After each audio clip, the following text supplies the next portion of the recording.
That's a great question. That does come up often. You have, outsourced resources and stuff like that. Yeah. Sometimes it's a combination of Canadian and out of Canada. Yeah. We would only be able to pick up the Canadian component of that. Right. But given that the incentive is so valuable, oftentimes that is a deciding factor.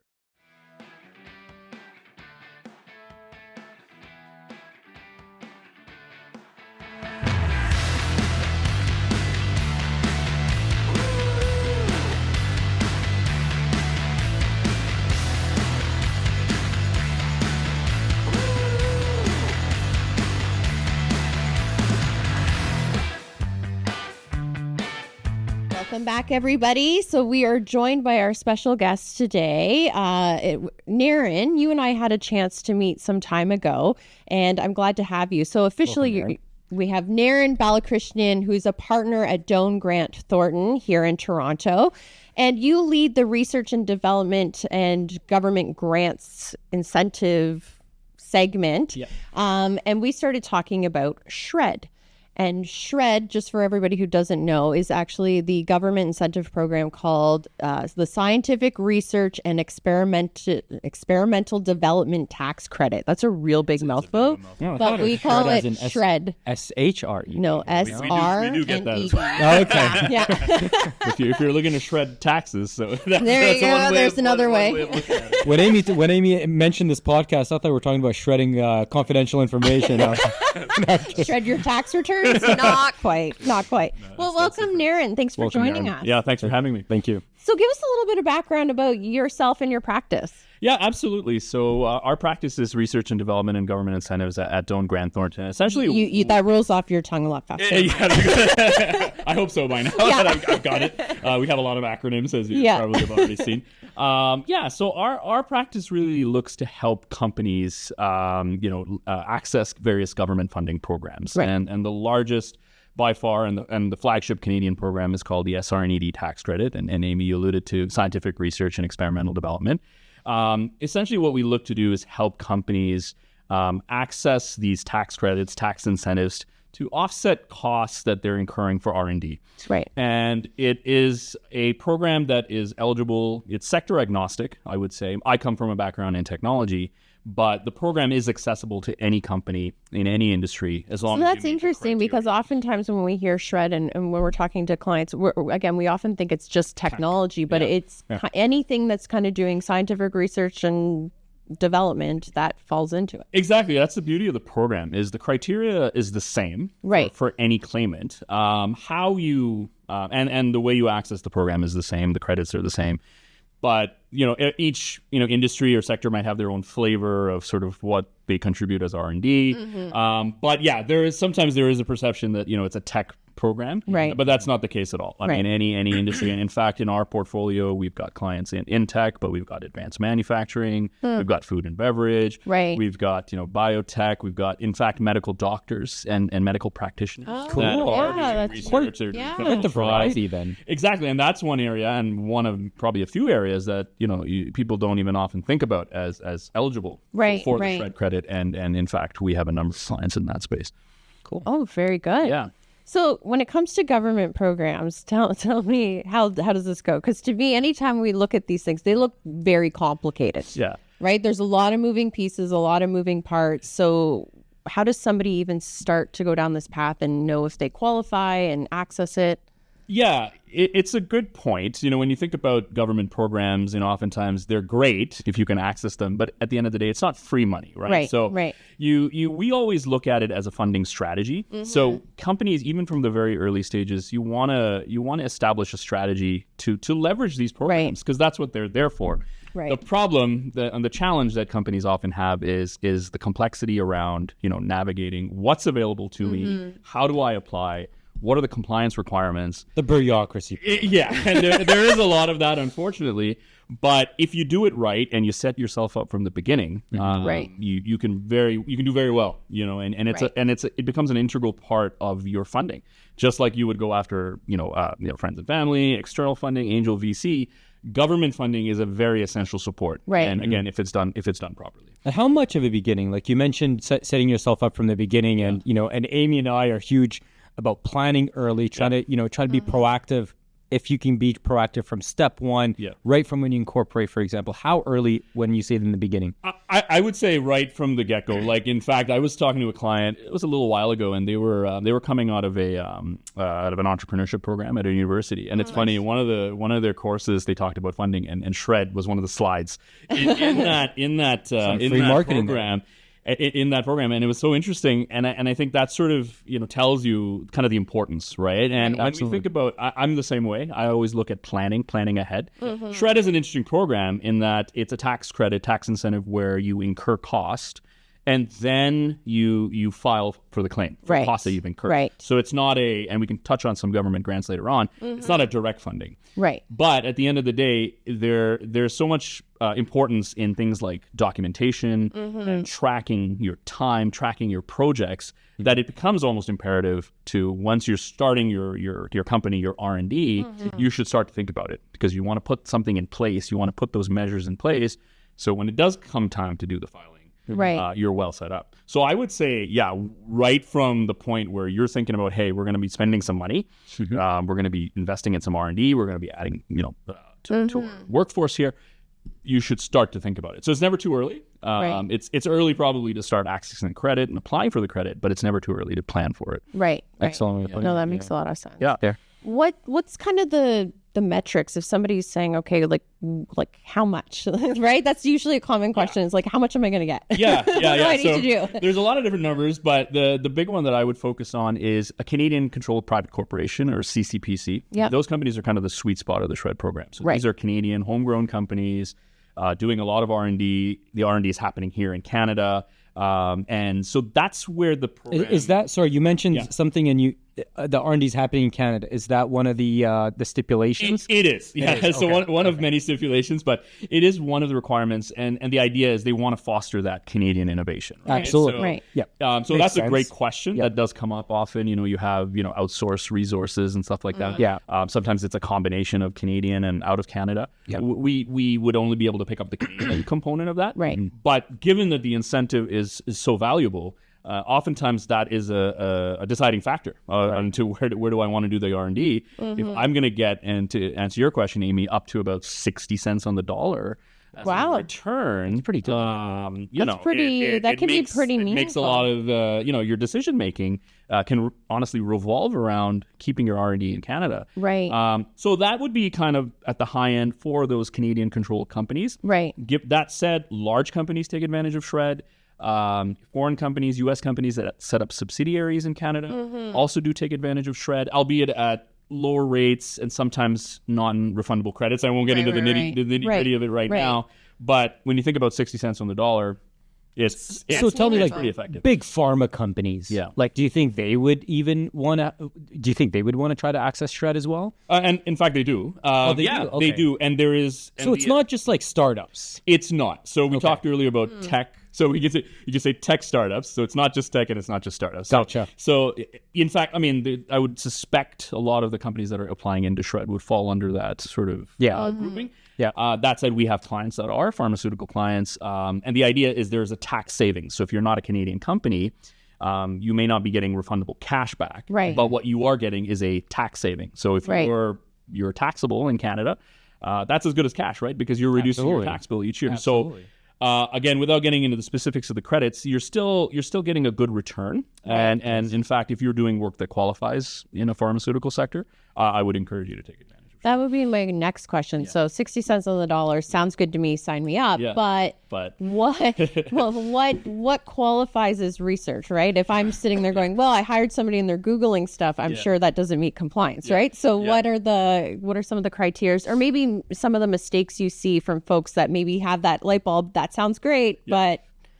Yeah, I touched on it earlier. So it's not a free money program. So the idea is, let's say in a company that's developing some sort of software, not everybody's going to go out and be able to access SR&ED because there are specific criteria that you have to meet. The one word that I would say you want to keep in mind when you're thinking about SR&ED is innovation. Now that is a broad term as well. So what does that mean? In the program, there's kind of three distinct criteria, and the key one that I always focus on is something called technological uncertainty. Technological uncertainty means, and I'll use an example of like a toolbox, right? If you've got something in your house that's broken. What you're going to do is you're going to go to your toolbox, you're going to find a tool. If you can use that tool to fix the problem that you have, it's probably not shred, because at that point you are using known techniques to solve a problem. That's a great analogy. That is a great analogy. That is a great analogy. I find that one doesn't works. qualify. Yeah, so, that's obvious. If a Phillips screwdriver can fix it, it's not. It's probably not shred, because it's either you have the know-how. It's all about, there's an existing solution or a solution that can be, modified with something that you have. Right. If you are encountering a problem for which there is no obvious solution, there is no tool that you have available. So what are you going to go? You're going to go out and see what's available. You might see if there's an existing tool that you can purchase, or if there's something that you can sort of cobble together.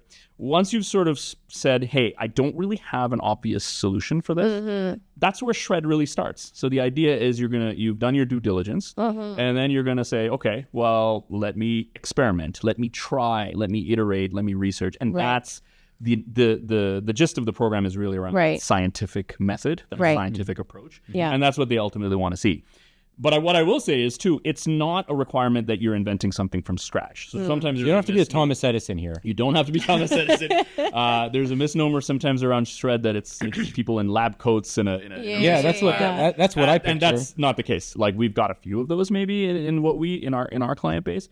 But I would say large majority fall under the ED of shred, which is experimental development. So these are companies that are going out, they're trying to go to market. And iterating. Yeah, they're building a business. They want to be profitable at the end of the day. But as a part of that, there's a subset of what they're doing that would qualify for the shred credit. And that helps to subsidize that development and that R&D.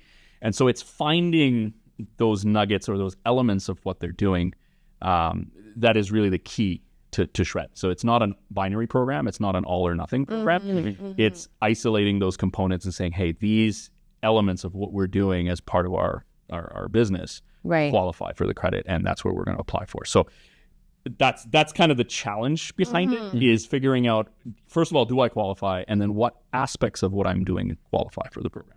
Which kind of leads to, and you kind of touched on it a little bit, but what do they want to see? So now I know I qualify and I'm doing the testing. What do I have to show to prove like that I am doing these experiments and testing and things like that? What types of things? And I guess that's probably where you guys come in. It's like, oh no, I'm trying to run a business and now I've got to track all of this. Yeah, dealing with entrepreneurs, they're good at their business, they're good at what they're doing. The part of this program is being able to show that what you're doing fits the criteria. Right. And so there's two aspects to it. So there's the application itself, where there's a technical and financial component. So shred is not a numbers program. It's, while it's associated with the Canadian tax system and it's part of the tax, it's administered by the CRA and the tax department.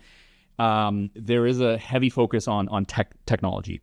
So the idea is you do have to document the work that has been undertaken in a given year. And there's a certain format and a certain way that you have to document these experiments at the kind of the trials and everything that's been undertaken in a given year.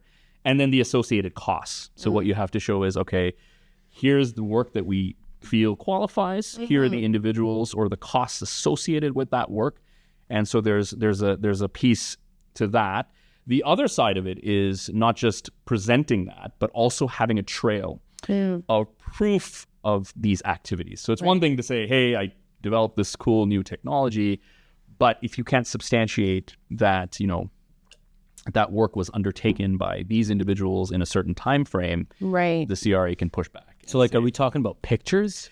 Pictures could very well count. So there is sort of a listing of the types of documentation that they like to see. Okay. It's not that they say you have to do X, Y, and Z. It's up to each company and what you have. Ideally, it's not onerous. Ideally, it's something that's contemporaneous and happening anyway as part of your ongoing research. So things like your logs, your photos you mentioned, even things like emails, even things like chat logs nowadays, and a lot of software companies are using Slack. As long as there's a substantiation of, hey, like we were we found this problem, you know, and we discussed it, and there's a trail. Right. I was doing shred years ago. It was the napkin, you know, you get an idea. The napkin. Here's my folder of paper. And actually, I went into a CRA review years ago to help a client, and they actually brought out a shoebox. Oh no! It's never a good sign. And it's like, wow, this is and you know, so it's interesting. It's still counted, right, at the end of the day, but it's evidence. Nowadays, it's digital, right? But you know, it all counts at the end of the day. So you know, you've got people jotting down ideas on a whiteboard or just taking notes in a notebook. A lot of people do still do that. All of it counts. So the big thing there, I guess, Amy, your answer to your question is, you want to make sure that you're doing that properly.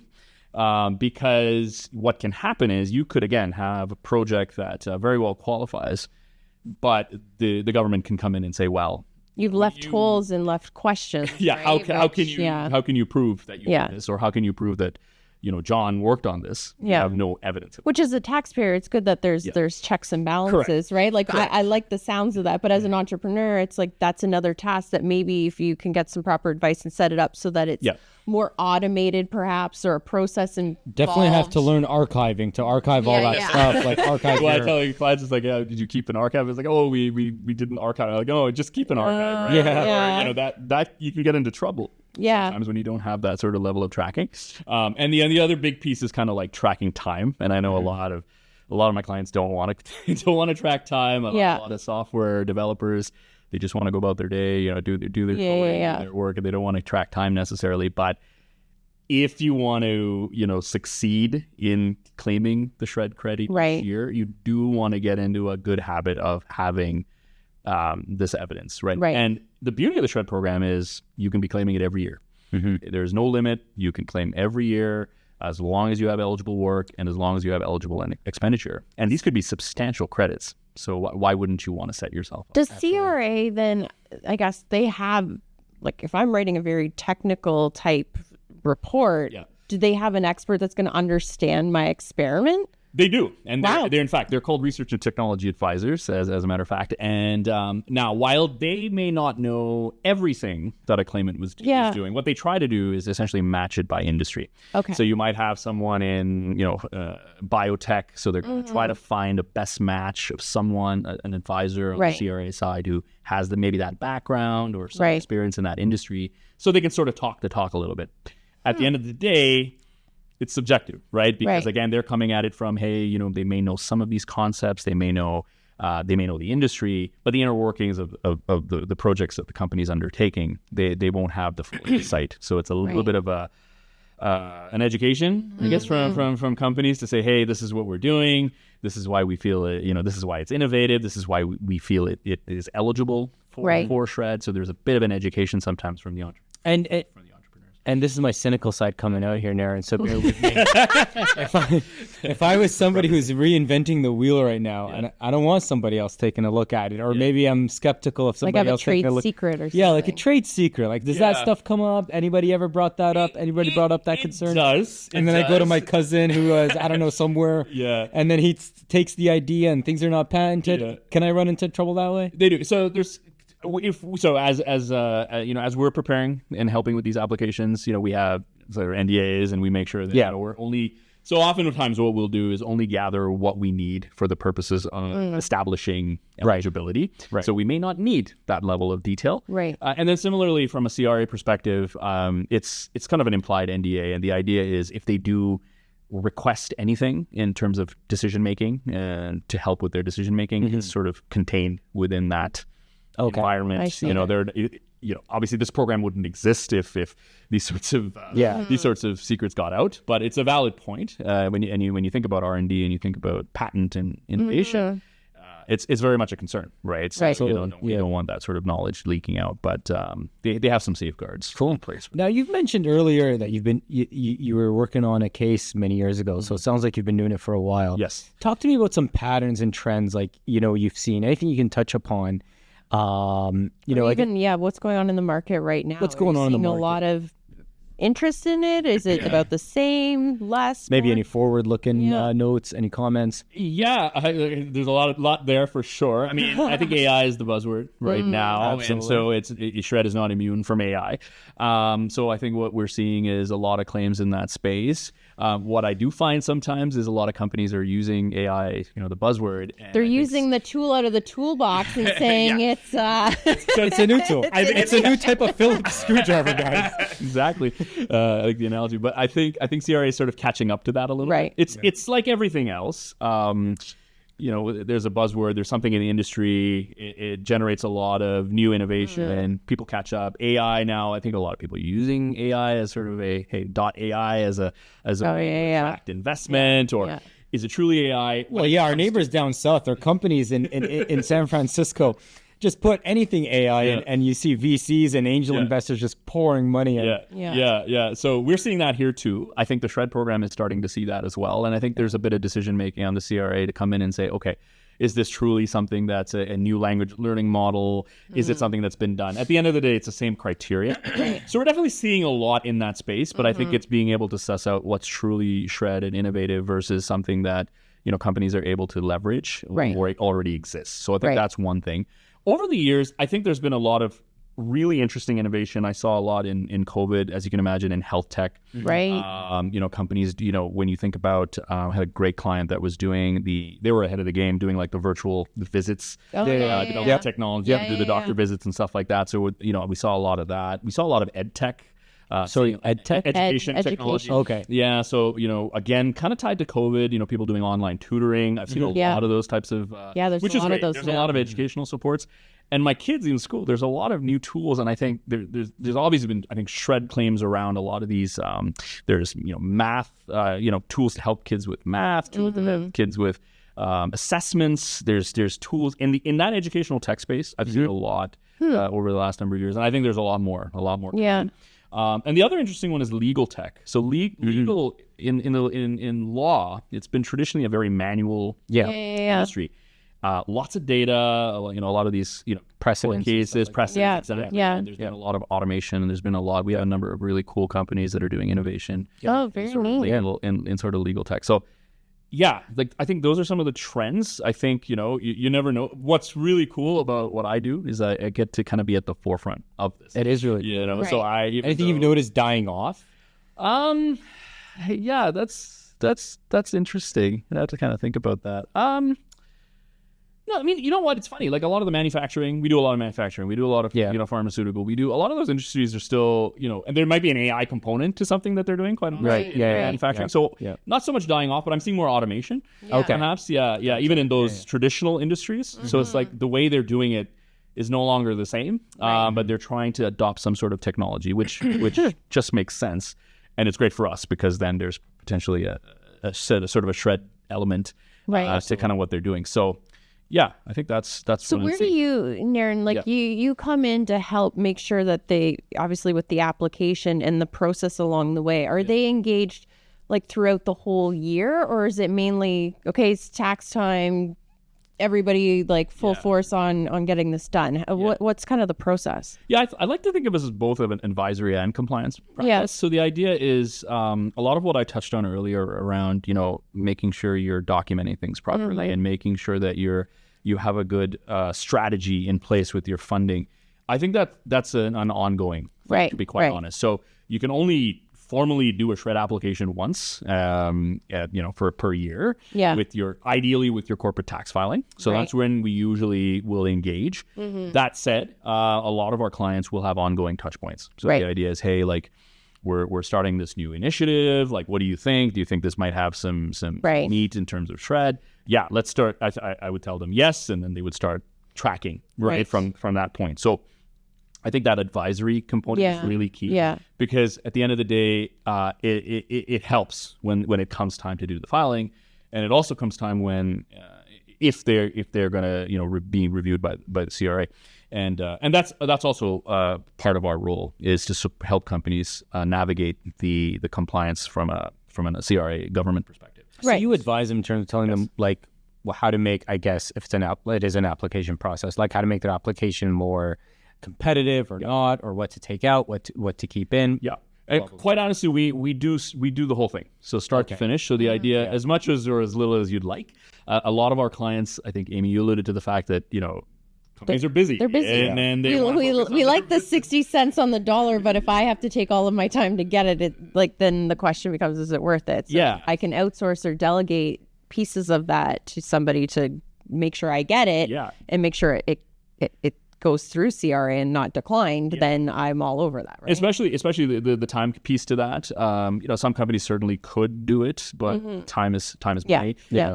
Some companies, quite frankly, don't understand it enough in the sense that they know, hey, we're developing this cool thing. We just don't know how to structure a shred application. We don't know what elements of what we're doing fit the criteria. Right. So that's where we can come in. Right. And typically the process is like in a quick conversation, we can sort of figure out like, we think there's just given our experience. Well, and like anything in CRA, stuff's evolving, right? So to your point, knowing what trends are, i.e. if you're just going to put AI on it, be careful, right? Buyer beware, because CRA is probably looking at that with a little bit more of a microscope, right? That's right. So making sure you're somebody that's in touch with CRA might have some good feedback as to what you should be putting in an application. That's a very good point. And an analogy maybe earlier on was like mobile app development, right? Years ago, that was new, and start kicking out an app was not easy. There wasn't a lot of support for that. Nowadays, I think kids are creating apps. So you do have to be careful in terms of that. You can't sort of what worked 5 years ago may not work now. And so staying on top of the trends and staying on top of sort of what the CRA is seeing and looking for is really key. Yeah. Well, speaking of CRA and evolution and trends, just yesterday, and again, this is my devil's advocate coming out here. Just yesterday, the Auditor General came out with her notes about, what was it, the CEBA loan, I believe. Yes. Speaking very negatively about how the government and the CRA and a certain company dealt with the whole thing. Yeah. Do you see any changes? Like, I'm always skeptical. Yeah. Maybe it's my inner capitalist in me, but I'm always skeptical of all this money being returned and given back and all that stuff, because unfortunately, we will always have individuals and entities and corporations taking advantage of that. Bad actors and taking, and I'm not saying the whole society should be judged upon a few bad apples, but sometimes the bad apples are a strain on obviously the public treasury. Yeah. Any changes you see from CRA or from the government or from regulation coming down to make sure that, listen, I'm all for government supporting local research and development. It's a great thing. We wouldn't be on a technological frontier if that weren't the case. For sure. But how do we make sure that money's properly allocated? What steps is the government constantly making sure, and is CRA constantly making sure that these, as Amy so eloquently put it, these checks and balances are being taken or are taken into account? Yeah. So the money's properly being allocated. Yeah, I think so. For example, in the SR&ED program, I think a few years ago, they introduced this sort of penalty, essentially for companies that were outright fraudulently putting forward claims. Okay. Right? That was something that wasn't in place before. And I think it was a result of, unfortunately, companies going in and taking advantage of the program when it was clear that the work they were doing didn't fit the criteria and was not eligible. So if they were not eligible, why did they get it? Just like these, for example, I hate to mention yesterday, but like these loans that were handed out, and I know we're not talking about the CEBA loans here, but like if they weren't eligible, right? How did they get it then? Yeah, so the challenge, and maybe we'll get into some of the administration, the challenge with the SR&ED program, you're talking about maybe 20,000 applicants in a given year, $3 to $4 billion in tax credits. Right. They just don't have the capacity or the manpower or the ability to review everybody. Right. So there is an internal sort of risk process, a screening process. So some claims, unfortunately, and we're not privy to what that process is, will just get accepted. You might have some smaller claims, and they just don't have the capability to review everybody each year.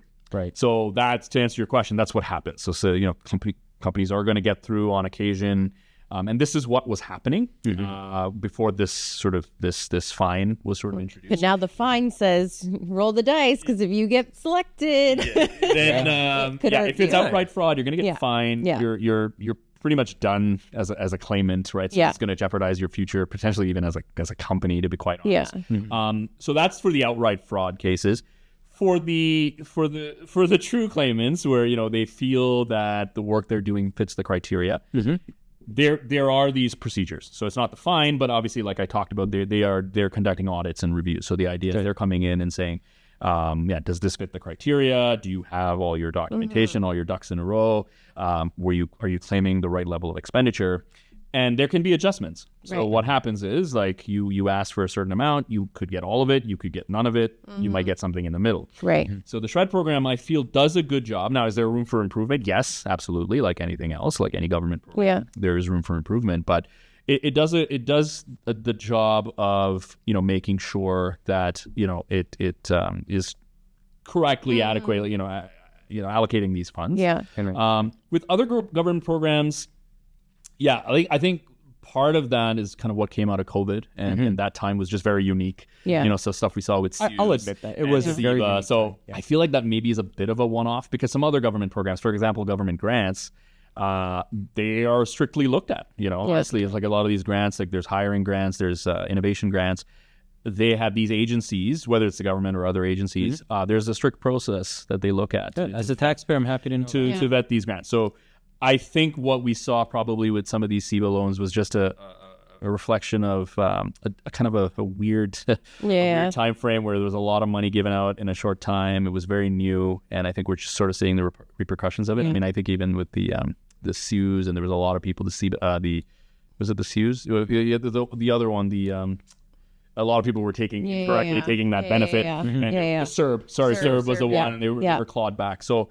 I'm hopeful that these procedures are in place. Yeah. Okay. And I make sure that I think you've teased it a bit. There's a lot of other government grants out there, so we're definitely going to have you back again, Naren, because this was a good overview of SR&ED, and there's so many details. So we would encourage our listeners to reach out to advisors, get the inside scoop, plan ahead, understand what it is, and get a good process in place, because it sounds like a pretty good program to me. 60 cents on a dollar can definitely help a business if you've got those expenses, and it's definitely worth taking a look at and understanding it more. So thank you very much, Naren. Absolutely. Thanks. Yeah. For having me.